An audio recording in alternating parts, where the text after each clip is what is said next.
Hello everyone, আমি Emdadul. Welcome to our channel. বাংলাদেশে এই সময় কি চলছে? বাংলাদেশের ছাত্রদের ভিতর থেকে তথ্য যে প্রযুক্তি উপদেষ্টা ছিল নাহিদ ইসলাম, সে কিন্তু মন্ত্রিসভা থেকে রিজাইন দিয়েছে বা পদত্যাগ করে চলে এসেছে। সে দেশের প্রধান উপদেষ্টা ডক্টর ইউনূসের কাছে তিনি পদত্যাগপত্র জমা দেওয়ার পর প্রকাশ্যে সাংবাদিক সম্মেলন করে বলে দিয়েছে যে আমার যে রাজনৈতিক ক্যারিয়ার বা মন্ত্রীর যে দায়িত্ব আমি এই পর্যন্তই শেষ করেছি। 5ই আগস্ট শেখ হাসিনাকে আমরা যে তাড়িয়েছিলাম, ছাত্র এবং জনতার যে অভ্যুত্থান হয়েছিল, আমাদের যে আকাঙ্ক্ষা এখনো পর্যন্ত সেটা আমরা শেষ করতে পারিনি। আমরা নতুন করে আবার ছাত্ররা একটি রাজনৈতিক দল গঠন করব। কারণ দীর্ঘদিন ধরে বাপ চাচা বা 14 পুরুষরা এই বাংলাদেশ স্বাধীনতার পর থেকে একটা রাজনীতি হয় বংশ পরম্পরা। সে শেখ মুজিবুর রহমানের আওয়ামী লীগ তারা স্বাধীনতা সংগ্রামে অবদান রেখেছে, এই নিয়ে তারা রাজনীতি করে মানুষদের কাছ থেকে ভোট হাসিল করেছে। সেই সাথে জিয়াউর রহমানের বিএনপি বা খালেদা জিয়ার বিএনপি, এরা কিন্তু ওই স্বাধীনতা সংগ্রামে তাদের যে ইতিহাস রয়েছে সেই বিষয় নিয়ে দিনের পর দিন একটা রাজনীতি করে মানুষদেরকে মগজ ধোলাই করার চেষ্টা করছে। অথচ পৃথিবীর বিভিন্ন দেশের সঙ্গে বাংলাদেশকে যদি একবার তুলনামূলক বিচার করা যায়, এরকম ছোট বহু কান্ট্রি রয়েছে যারা দিনের পর দিন ডেভেলপমেন্ট হচ্ছে, দিনের পর দিন উন্নতির চরম শিখরে পৌঁছাচ্ছে। অথচ বাংলাদেশ সেখানে দ্বন্দ্ব, ফাসাদ আর বিভিন্ন দিন রাজনৈতিক প্রেক্ষাপট নিয়ে এক রাজনৈতিক দল সহ অন্য রাজনৈতিক দলের গুম খুন, সেই সাথে গুলি করে হত্যা এবং মিথ্যা দোষারোপ করে জেল কাটানো, এরকম বিভিন্ন রকম কেশকামারি চলছে। সুতরাং নতুন একটা রাজনৈতিক দলের উত্থান দেবে আগামী 28শে ফেব্রুয়ারি, সেই কথা নিয়ে ছাত্ররা তারা তাদের রাজনৈতিক দলটা ওই দিন ঘোষণা করবে বলে প্রকাশ্যে কথা বলে দেয়। এমনকি সেই সময় আমরা দেখেছি বিএনপি এবং জামাতে ইসলামী, বাংলাদেশের সবথেকে বড় বড় দুইজন উল্লেখযোগ্য রাজনৈতিক দল, তারা প্রকাশ্যে বিজ্ঞপ্তি জারি করেছে যে সরকারের ভিতরে বা উপদেষ্টা পদে থাকাকালীন কোনো নতুন রাজনৈতিক দলের সঙ্গে সম্পর্ক রাখা যাবে না। সুতরাং সেই জন্য এই যে ছাত্র এবং জনতা অভ্যুত্থানের সময় হাসিনাকে উৎখাত করার সবথেকে মেন ভূমিকা যিনি পালন করেছিলেন, সেই নাহিদ ইসলাম তার মন্ত্রী বা উপদেষ্টা পদ থেকে তিনি রিজাইন দিয়ে প্রকাশ্যে হেঁটে বাড়িতে চলে এসেছে এবং বলেও দিয়েছে যে আগামী দিন 28শে ফেব্রুয়ারি যে নতুন রাজনৈতিক দলের একটা উত্থান হবে, সেই জায়গাতে কিন্তু প্রধান নেতৃত্ব হিসেবে দেব আমি নাহিদ ইসলাম। সুতরাং এরকম একটা সিচুয়েশনে বাংলাদেশটা যদি একবার আমরা অ্যানালিসিস করি, দেখব যে বহু সংখ্যক মানুষ যারা মন্ত্রিত্বের জন্য প্রতিনিয়ত লড়াই করছে, মন্ত্রী এবং দায়িত্ব পাবার জন্য বহু জায়গায় চাঁদাবাজি, টেন্ডারবাজি বা নিজেদের প্রভাব, নিজেদের যে শক্তি বল প্রয়োগ করেই চলেছে। সেরকম একটা জায়গা কিন্তু নাহিদ ইসলামের ছিল, যিনি একসময় মন্ত্রী ছিল, উপদেষ্টা ছিল। সেই জায়গাতে তিনি কিন্তু পুরোপুরিভাবে রিজাইন দিয়ে মানুষদের কাতারে নেমে এসেছে। একটাই কারণ, যে কোনো রাজনৈতিক দল যেই থাক, নতুন করে একটা রাজনৈতিক শক্তি যদি এই বাংলাদেশে উত্থাপন হয়, তাহলে আগামী দিন যে নির্বাচনটা হবে, সেই নির্বাচনের সময় সে বিএনপি হোক, জামাতে ইসলামী হোক, আর হেফাজতে ইসলাম হোক বা আদার্স চরমনাই হোক, যেই হোক, সেই রাজনৈতিক দলগুলোর কিন্তু একটা পিছনে ভয় থাকবে যে ছাত্র এবং জনতার কিন্তু একটা রাজনৈতিক দল রয়েছে বা একটা শক্তি রয়েছে, তাদেরকে মানুষ হয়তো চাইতেই পারে। সুতরাং আমরা যদি কোনো রকম দুর্নীতি করি, কোনো মানুষদের লুটপাট করি, কোনো মানুষদের কাছে জোর জবরদস্তি চাঁদা আদায় করার চেষ্টা করি, তাহলে রাজনৈতিকভাবে কিন্তু মানুষ আমাদের থেকে মুখ ফিরিয়ে নিয়ে এই দ্বিতীয় যে সমস্ত রাজনৈতিকভাবে নতুনভাবে উত্থান হচ্ছে বা ছাত্র জনতার যে নতুন রাজনৈতিক দল 28 তারিখে তারা লঞ্চ করছে, সেই জায়গায় মানুষরা হয়তো কিন্তু আস্তে আস্তে আস্থা রাখতে পারবে। দ্বিতীয় নম্বর আর একটা জিনিস দেখুন, নাহিদ ইসলামের উপরে ছাত্র এবং জনতা কতটা এবারে ভরসা করতে পারে। কারণ তারা যখন উপদেষ্টা পদে গিয়েছিল, তারা তো প্রকাশ্যে বলেও দিয়েছিল যে বাংলাদেশটাকে আমরা বিনির্মাণ বা নতুনভাবে একটা ভালো জায়গায় নিয়ে যাওয়ার চেষ্টা করব।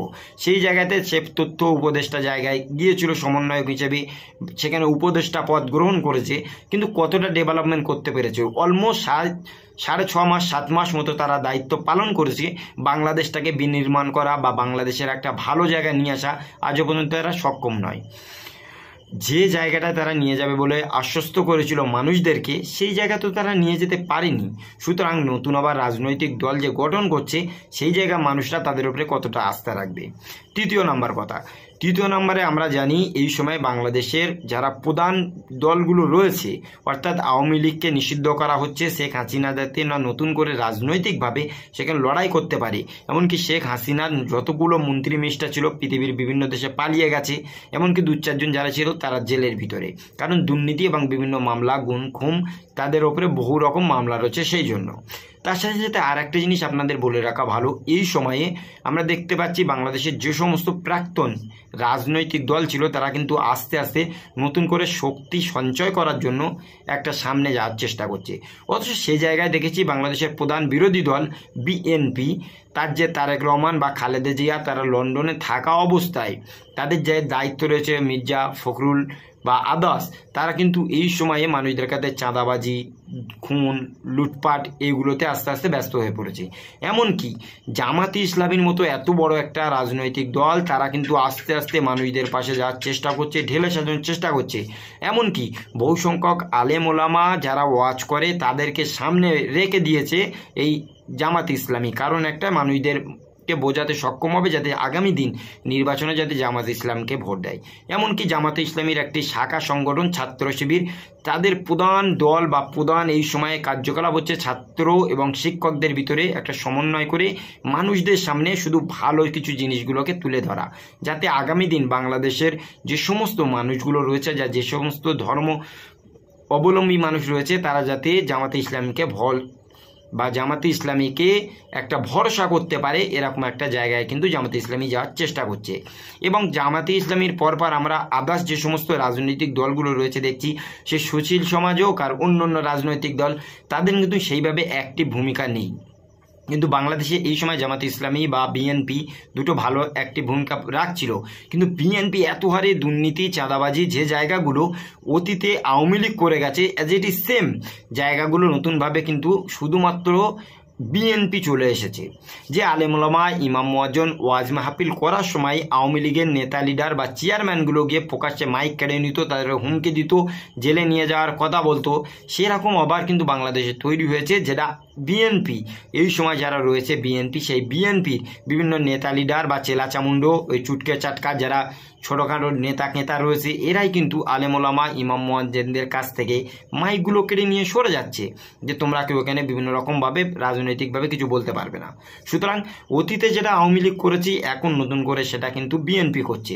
সেই জন্য বাংলাদেশের নতুন একটি রাজনৈতিক দলের এই সময় উত্থাপন অবশ্যই দরকার।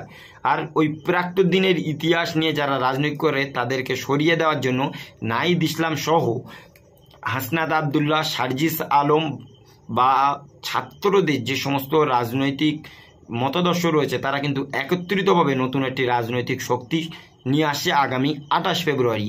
এখন বাংলাদেশে দেখা যাবে যে বাংলাদেশে আগামী দিন নতুনভাবে রাজনৈতিকভাবে মানুষরা কার ওপরে সব থেকে বেশি ভরসা করে।